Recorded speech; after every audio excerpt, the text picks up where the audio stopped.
Fuck crack are you smoking, dude? She grabbed me. Yeah, sure. Yeah, sure. Dude, you have no idea what you're talking about. She attacked me on camera this time, dude. I got it all and I submitted it to the fucking police.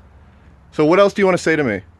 That, actually, I saw that video and that's gonna work against you. Okay. So, good luck with that. Why? Because I was doing work I told her I was doing and then she pushed me?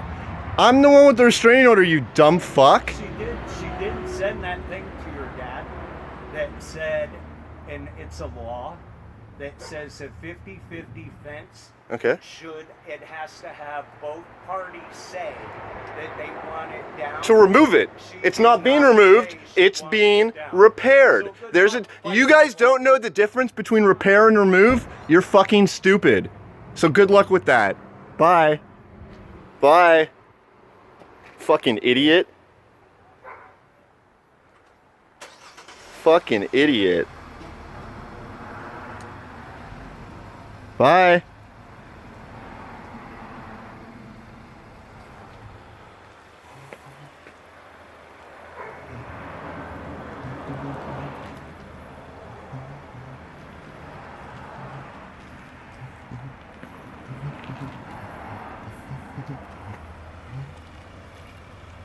You know, and the other thing is, what you're doing is really creepy. What, defending myself? Of you looking in her yard, shining lights in her yard and all that. It's all creepy. Because she does it to me? Stalking her, and I hope your video is real good and can pick up sound. You are stalking her, and it's creepy. You guys, I have a restraining order. Do you understand what a restraining order is? Creepy boy. Bye, I guess that makes you happy, you fucking crackhead.